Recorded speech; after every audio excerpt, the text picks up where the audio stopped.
Most of us prefer to avert our eyes at the sight of it, but not artists, oh no.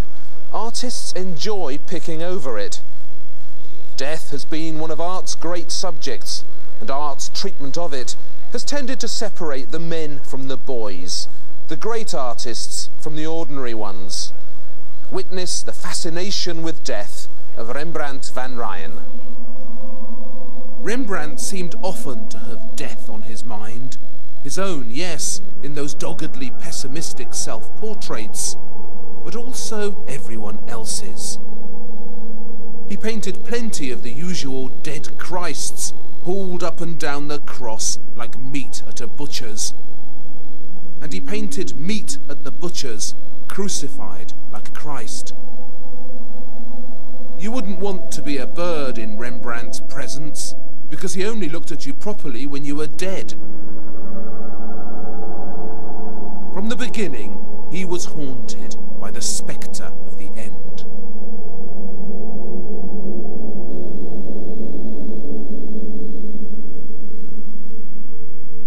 Rembrandt produced a couple of the most brazen evocations of death in the whole of art. Above all, there's his strange painting in the beautiful Mauritshuis in The Hague, The Anatomy Lesson of Dr. Tulp. It's acknowledged as one of his most powerful works, and the moment you see it, you know you're in the presence of a most unusual masterpiece. 8 curious men, hunched eagerly around a corpse, like a gaggle of illegal gamblers on Tottenham Court Road, captivated by the 3-card trick. Why would Rembrandt want to paint this?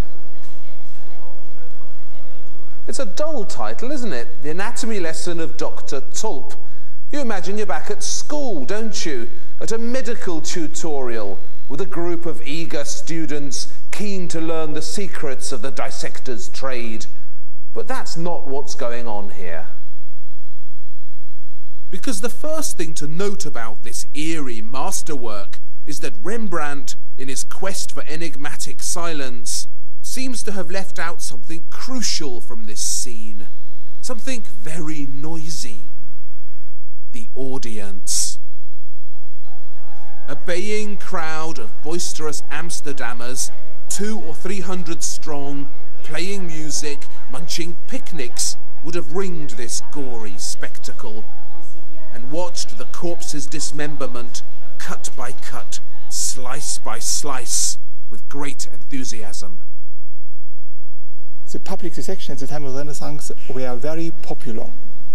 It was normal that when you got a new girlfriend, perhaps you wanted to marry, to give her a good present, you bought a ticket for the next public dissection to come. The anatomy lesson in reality attracted many viewers. You had to pay for each single visit, or you could pay per corpse, because the anatomy lesson lasted for 3 days or 5 days, depending on what was there to be explained. In Holland, in the 17th century, the Dutch, quiet people you would have thought, sensible types, not known for their bloodlust or their necrophilia, developed an unprecedented passion for public dismemberment. The dissection of a cadaver, muscle by muscle, limb by limb, became a must-see event. We go to Cats and Starlight Express. The Dutch, in Rembrandt's day, queued for tickets to a corpse cutting. Well, the painting on the right is the very first painted anatomy lesson we know. Not only Amsterdam, not only Holland, but worldwide. It looks like a sort of festive banquet of civic arts, only the banquet has been replaced by a corpse. The painting on the left is the first anatomy lesson painted where we don't look at an executed criminal's body, but to a little child. This baby seems to be asleep, and it's also holding its own umbilical cord. Like what a little child would do, of course not with the umbilical cord, but with your little finger, for instance.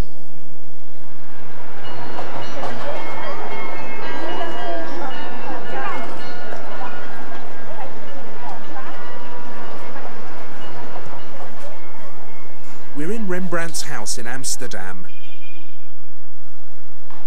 This is his bedroom. This is his studio.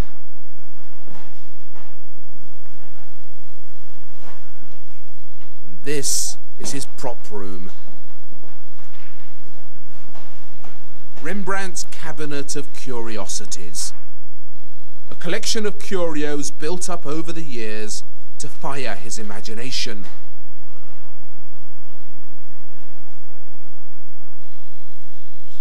In 1669, just before Rembrandt died, an antique dealer came up here hoping to buy the lot, and discovered, among the coral and the stuffed beasties, the seashells and the armour, 4 human arms and legs, skinned and floating in glass jars. One of these arms may have served as a model for the anatomy lesson of Dr. Tulp. If it did, then Rembrandt had been hoarding it for 35 years.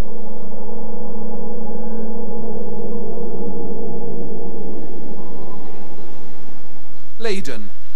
Not much of a town these days, but in Rembrandt's time, a hothouse of money-making and trade.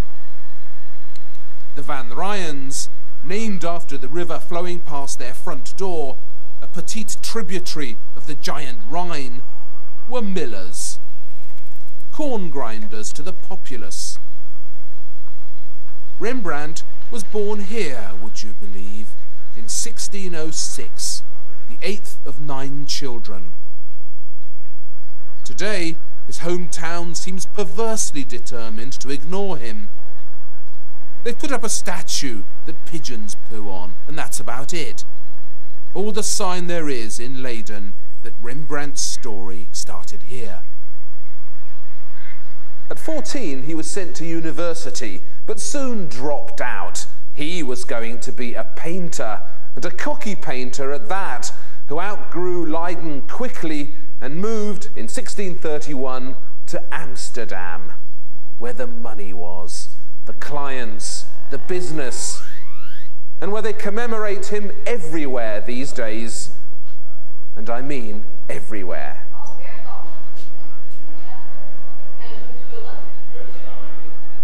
A few months after his arrival, out of the blue, young Rembrandt, the new artist in town, was commissioned to paint a picture by a desperately fashionable Amsterdam GP who called himself Dr. Nicholas Tulp. Dr. Tulp was a self-made man in every sense. Like Rembrandt, he'd come to Amsterdam from Leiden, where he'd studied medicine at the university. His real name was Klaas Petersen, but he changed it to Tulp when he got to Amsterdam. Tulp, in Dutch, means tulip. This was the era of tulip mania in Holland. The whole country had gone blooming mad. Tulip mania was the internet boom of its day. Ruthless garden millionaires made their fortunes wheeling and dealing in rare varieties. A single precious bulb could fetch the same price as a house. There was a tulip carved into the gable of Tulp's new house in Amsterdam, so that's what he began calling himself as he did his rounds. Dr. Tulip, GP to the rich, driving around Amsterdam in a coach emblazoned with tulip designs. It obviously worked as a piece of rebranding, but how good a doctor was he? Well, one of Dr. Tulp's favourite prescriptions was to order his patients to drink 50 cups of tea a day. And if that's impressive medicine, then I'm a PG chimp. Tulp was a show-off, but that was just as well. A less flashy doctor would surely not have chosen the newest painter in town, a young gun called Rembrandt, just arrived from Leiden, to capture for posterity his great Tulpian performance at a public anatomy lesson mounted in Amsterdam in the winter of 1632 by the Surgeons' Guild. The Surgeons' Guild consisted of surgeons, not doctors, although in each painting there's always one doctor. He was an academically trained doctor and was appointed by the local government to do teaching of anatomy. The surgeons were organized in a guild, and they were craftsmen, although they had a pretty high esteem of themselves. It sounds impressive, doesn't it? The Surgeons' Guild. But the surgeons of Amsterdam had to share their guild with tripe producers, clog manufacturers, and skate makers. So they relied on art to separate them from their tripe-producing brothers and to endow them with the grandeur they felt they deserved. At least once a year, the guild had the right to organize an anatomy lesson. 200 or 300 people must have been present. But the painting, however, only depicts those who were ready to pay for their own portraits. We don't know exactly whether the doctor also painted for his own portrait, but it seems likely. It seems even more likely that the doctor took the initiative to commission the portrait, because it's striking that most of the anatomy lessons were commissioned in or about the year that the doctor was appointed as the prelector of the Surgeons' Guild. So, Tulp made Rembrandt by choosing him, and Rembrandt responded in kind by immortalizing Tulp as the silent hero at the center of a tense and powerful medical drama. We watch ER starring George Clooney. The Dutch watched this, starring Dr. Tulp. It's a strange pose. What's Tulp actually doing? Well, his right hand is probing the corpse's arm with some forceps, the skin already taken off, of course, while the other hand is going like that, like a priest blessing his congregation. What's actually happening is that Tulp is lifting a muscle called the flexor digitorum superficialis, located in the proximal interphalangeal joints, and this, as you know, operates the fingers. So with his left hand, he's showing what would happen to the fingers if you moved this muscle. They'd go like that. The students lean over, fascinated, to see exactly what he means. But Tulp doesn't steal all the limelight here, does he? Much of the credit for the anatomy lesson's riveting presence is due to the deathly white corpse, glowing like ready brick at the center of the action. Poor guy. All he'd done was try a bit of shoplifting, yet look where it got him.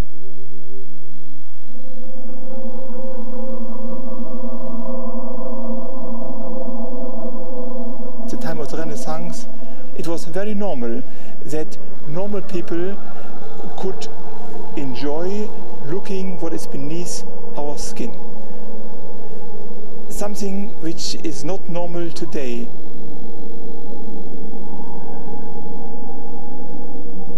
Those anatomy artists who painted this picture, like Rembrandt, they would nowadays not be allowed.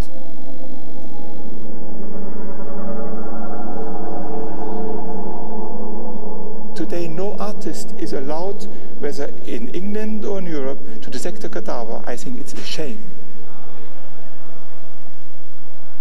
The anatomical theatres between 1550 and about 1850, all over Europe, including London, they were mainly small ones.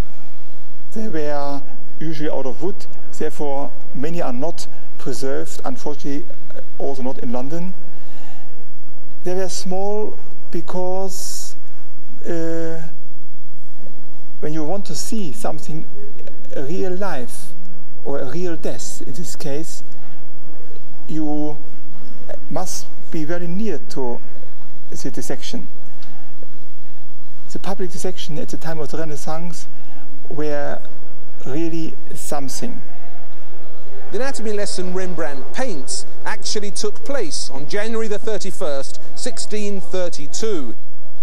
The corpse belonged to one Adrian Adrianson, alias the Kid, a petty criminal who, like Rembrandt, like Dr. Tulp himself, came to Amsterdam from Leiden in search of richer pickings. He'd been caught stealing a coat, and earlier, on the very same day that Rembrandt paints, he'd been hanged from the gibbets on the waterfront, which seems a hell of a price to pay for stealing a coat. They were not the small criminals, they were really the big guys with a huge record of crime. This was just the last drop that did it. Though it records a real event, an actual anatomy lesson, the painting can't have been done right there, before the corpse, as it were. In a real anatomy class, the first thing you'd open up is the corpse's stomach. That's where the squishiest and smelliest human bits are housed, and with anatomy classes lasting a few days and no refrigeration at hand, the real Dr. Tulp would certainly not have started with his victim's arm. He would have sliced straight into the guts. The great death of Adrian Adriansson made Rembrandt famous. As his celebrity grew, so did the size of his commissions. The grandest painter in Amsterdam no longer troubled himself with mere coat snatchers. He was painting Amsterdam's finest, and he was packing them in. It wasn't until 20 years after the anatomy lesson of Dr. Tulp that Rembrandt returned to the dissecting chamber for a second dose of dismemberment. The anatomy lesson of Dr. Damon. A wonky painting that wasn't wonky once. Once it too featured a large dissecting drama. But half of it was lost in a fire in 1723, including the head of Dr. Damon. You see the man standing behind the corpse, that's Dr. Damon without the head. He's the assistant to the prelector. I think he's the famous person without a head we know in Dutch art. The first time I saw the anatomy lesson of Dr. Damon, and I bet you thought this too, I mistook the two halves of the corpse's brain for long hair parted down the middle.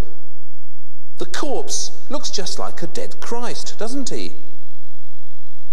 The top of his head, handed around like a cup, makes a passable chalice too. Something always nags me about the anatomy lesson of Dr. Tulp as well. The way those middle-aged students pore over the miraculously glowing corpse reminds me of the adoring shepherds who hurry to the stable in a nativity. What I'm saying is that Adrian Adriansson and Jesus Christ have had the differences between them deliberately blurred. The kid may have been a no-good coat stealer who met a grim and pitiful death, but Rembrandt's given him a send-off worthy of a god.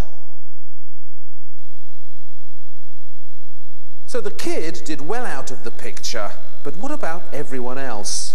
Well, Rembrandt himself, he fell out of fashion in his 40s, he was bankrupt in his 50s, and he died in hock, aged 63. Dr. Tulp prospered initially. He was the first doctor to describe the anatomy of a chimpanzee, and he went on to become mayor of Amsterdam 4 times. But just recently, he's been outed as a fraud in a clutch of revisionist medical books. His reputation is shot. His imitators mistrusted. The actual building in which the dissection took place, that dark hall looming up above them, is called the Waag these days, and it's a restaurant in the red light district of Amsterdam. But there's something we haven't tackled yet. Remember I said something seemed to be missing from this scene, something crucial, the audience. Well, look more closely. Follow Tulp's eyes. He's not looking at his students, he's looking out beyond them. Look at the man on Tulp's right. Who's he staring at? At us, of course. We can't see the missing audience because we are the missing audience. And that man at the top of the pile of students, the one pointing down at Adrian Adrianson's corpse, he's looking at us too. It isn't just the corpse he's pointing at. He's pointing to everybody's futures. There but for the grace of God go all of us, is this picture's hidden message.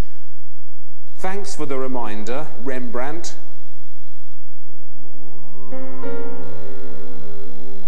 There are a million stories in the world of art. This has been just one of them.